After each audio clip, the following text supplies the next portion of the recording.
Welcome everybody. Today I'm really glad to have with us Steve Dusan, and he's with Samaritan Institute. And his institute, what they provide is they're a nationwide network of nonprofit outpatient behavioral health centers that share a commitment to providing spiritually integrated psychotherapy. Steve Dusan, who is the VP, is responsible for the design, the launch, and the ongoing development of the Samaritan Institute's telehealth initiative. So we're really glad to have you today, Steve. I appreciate your time. Thank you for having me. Because our viewers, many of our viewers are looking to launch telehealth services in their organizations, and they'd be interested in how does it work? Are there any drawbacks? How should they? What are the steps that they ought to go through in terms of launching it? How do they ramp up clinicians?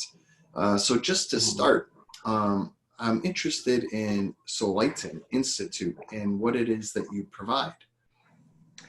Good, yeah. Well, first of all, thank you for having me. It's a real pleasure. Samaritan is the former Samaritan Institute, which was founded in the early 1970s. Samaritan, as you said, is a nationwide network of nonprofit counseling centers. The thing that we share is this commitment to a faith-sensitive approach to psychotherapy. So, in addition to everyone being licensed mental health professionals, they're trained to talk about faith journeys or spiritual journeys, if the client so chooses. There are probably 300 practitioners nationwide in 22 different states. And what we've been trying to do is enable them to reach a broader constituency, a broader clientele who might not otherwise have access to psychotherapy. Okay, you mean with the telehealth to kind of provide access to those who might not have it. That's so right. That's why you launched the telehealth. So in terms of faith-based, well, I'll share your website, which would be helpful, I think, for people to see. So in terms of faith-based, is it any faith or is it particular faiths or one faith? Yeah, no, good question. No, it's interfaith. And so we do have we come out of the Christian faith tradition, but it's evolved to address anybody who seeks to have a spiritual discussion in conjunction with their counseling. And it can't be emphasized enough that we follow the client's lead on this. If that's somewhere they don't want to go, we don't go there. So really it's at the client's discretion, and we're glad to have a discussion if they like, but it's certainly not an essential part of the health care that we provide. Sure. Okay. Yeah. Do chaplains, are there chaplains that are members of your organization, or is it all psychotherapy?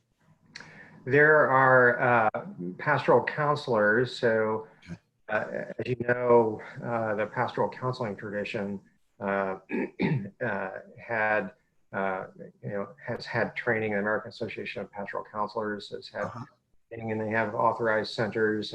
And as they have evolved and merged with the chaplaincy organization, there are folks who are trained in pastoral care, but as you know, in order to fully participate in the managed care system, a license is necessary: licensed professional counselor, licensed marriage and family therapist, psychologist, clinical social worker.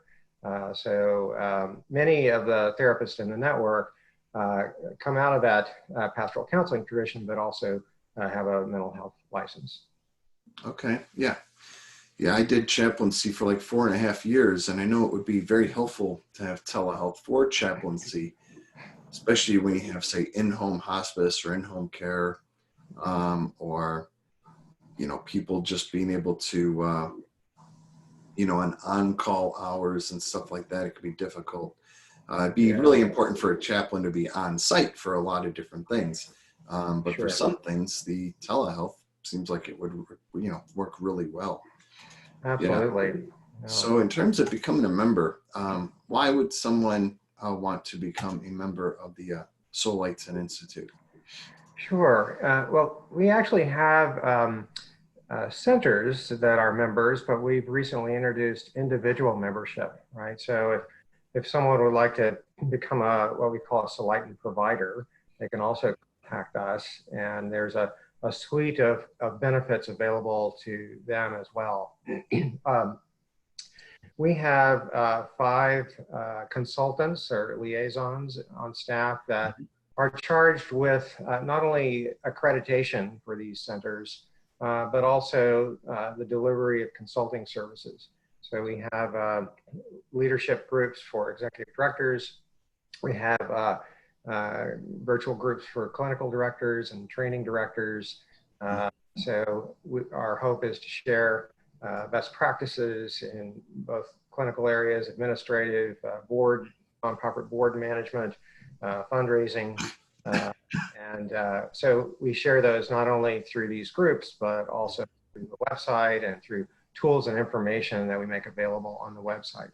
Yeah. So, and it'd probably help them also with getting referrals. And then I saw that, rather than them having to set up the telehealth program for their own organization, you kind of have done the legwork to provide that.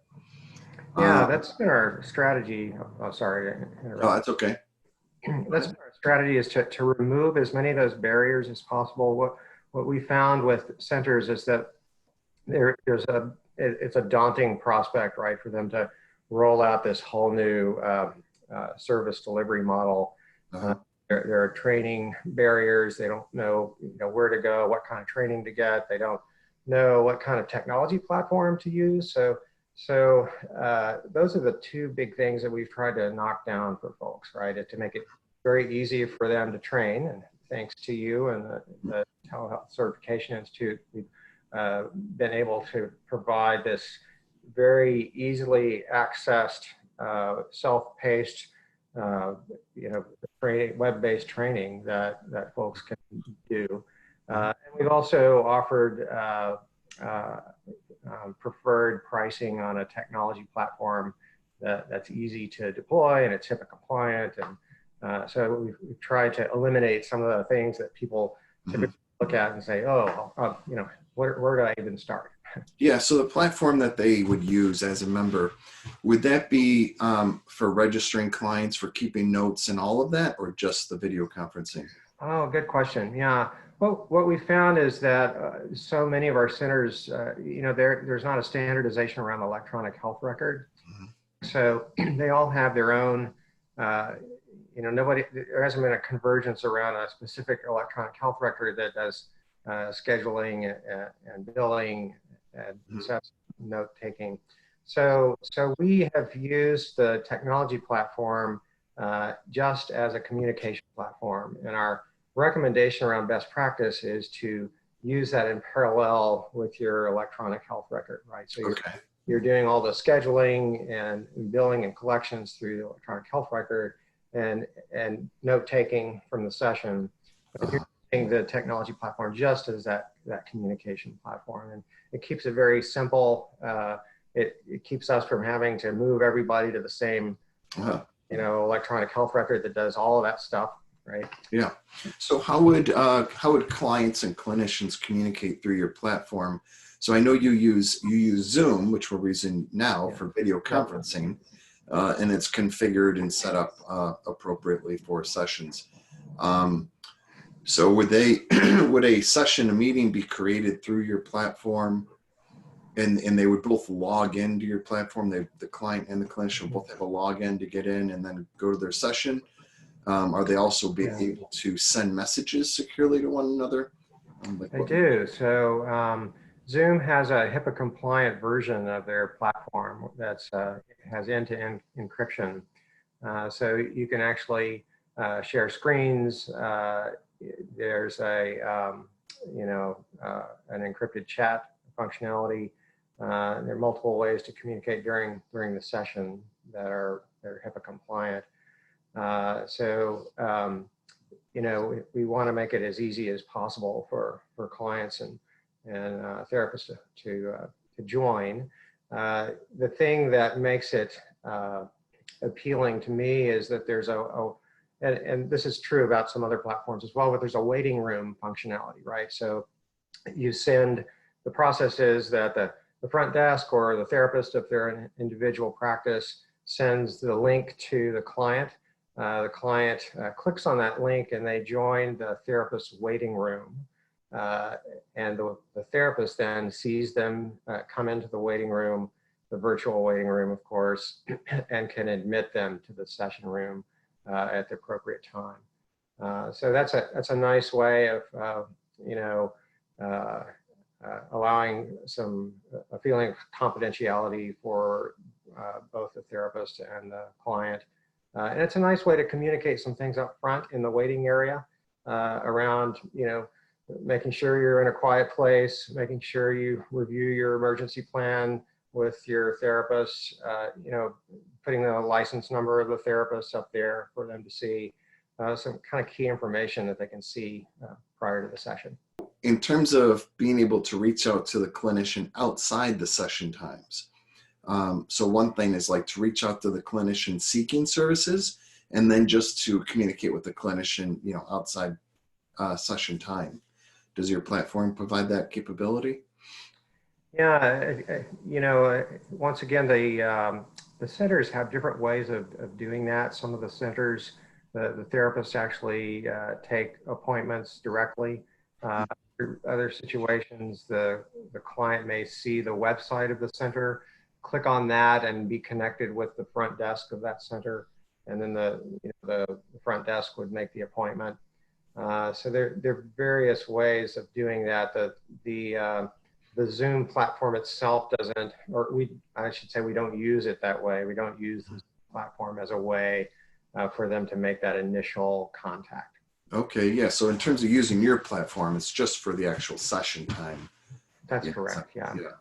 Okay, excellent. Yeah, and I see you have actually a lot of members in different states, which is really helpful for people. We do. We have 22 states where we have centers right now. We have, for our pilot of we call it video therapy to distinguish it from psychiatric care, and so it's therapy, right? Yeah. And to distinguish it also from telephone therapy over the telephone. So we had 6 centers as part of our pilot.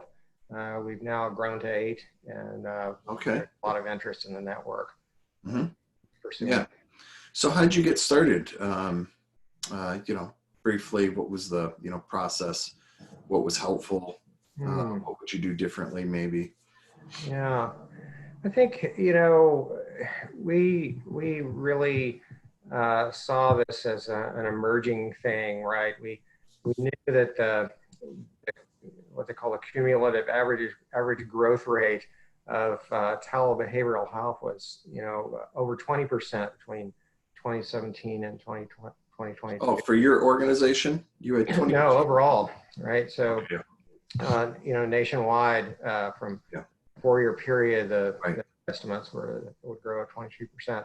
So we wanted to, it was a protective thing, right? We wanted to make sure that we were taking care of the client that moves far away, right? The client who travels, maybe the client who's too busy to do a 2-hour cross-town travel to the therapy session during workday. Someone who actually prefers to do things over video. There are folks out there, folks who are homebound, right, sick or elderly. So we wanted to make sure we were not losing those clients. But at the same time, there's an opportunity for folks to really, embrace this new service delivery model that can, reach incremental folks who would not ordinarily have access to therapy. The rest of your question, I think, was, how did we get? What was the process? First process was just some due diligence work around, what's keeping our centers from doing this? If it's such a good idea, you know, why aren't people Right. Yeah. taking it up? And you know, that had to do with those barriers, right? So our first step was to begin to vet some training vendors who Uh-huh. felt were in a position to provide the kind of knowledge and skill set for therapists to pursue this and do it in a way that's very easy for them to access. Mm-hmm. And we began to vet technology vendors. So we looked at, you know, probably a half a dozen technology vendors really seriously. And there we were looking for, you know, ease of use, reliability, you know, flexibility, and so that, you know, there are a lot of vendors out there, as you probably know, and that was a big part of our process. Yeah. So, and then it was just a matter of, you know, communicating to the network that we were in a position to, you know, make that as easy as possible for them to start. Yeah. Yep. In terms of your utilization, yeah, you're relying on the members to actually market it to their clients, prospective clients. So that's a big thing. So getting the organization on board in terms of the marketing team, the front desk, the clinicians, people just inviting and informing the clients that it's available. I think that's probably a big piece of it. Have you seen a difference between, well, first of all, how do you try to get an organization to really get on board and market it? And then have you seen a difference between, hey, member A really took hold of it and markets it, member B doesn't really do much with it, and what the difference has been in terms of utilization? Yeah, we've had a, you know, wide range. We've had some centers that have really embraced it and that are power users. Right? We've had other centers that you know, are sort of dipping their toe in the water. They're saying, okay, let's try this with our existing clients, right? Mm-hmm. You know, Jane Doe is going on a 2-week vacation. You know, we still want to stay in touch. So how do we do that and make sure she's still taken care of? But other centers are actively marketing it on their website. They're saying we're you know, teletherapy enabled. Are reaching out to prospective clients as well as existing clients. Mm-hmm. You know, that can be done through website, through social media. You know, I think that probably social media is you know, an impactful way to reach people who are already technology savvy enough to feel comfortable with the modality. Okay. Right? Yeah. I see. So what you're saying is people that utilize technology, prospective clients that utilize social media, you're saying are probably likely to be competent enough to use video conferencing and be open to it. That's right. That's it. Yeah, and that's a key piece of you know, that initial interaction with the client is making sure that they're comfortable enough with this, you know, service delivery model to be able to do it. Yeah. Yep. Yeah, that makes sense. And what is your utilization grown? Because you've been doing this for what, year and a half or? Let's see, we started in rolling it out in April last year or this year. Okay. Yeah. So, you know, a little under a year at this point. Okay. Yeah. And we had, I think, let's see, 8 centers now and 15 practitioners. Will probably be 20 by the end of January. Okay. Yeah. So, you know, prospective clients looking for faith-based counseling would be able to go to your website, find a provider, you know, at their location.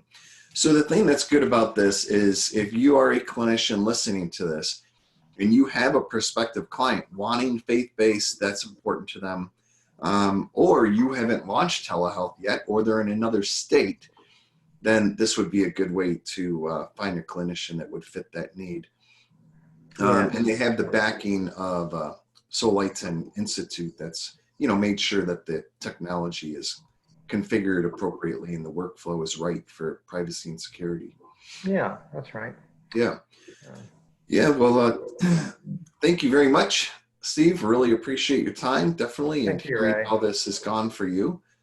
Congratulations on your institute, launching it and helping other organizations launch it and overcome that barrier of, not having the technology or the training and being tentative and kind of hand-holding them through the process of launching. I think that's really important. Yeah, it's been a real journey and very gratifying. This is a way really to make psychotherapy and counseling available on a much broader basis to people who wouldn't typically have it. So it's a gratifying project. Yeah, excellent. Thanks a lot. Yeah. Bye-bye for now. Thank you, Ray. Yep.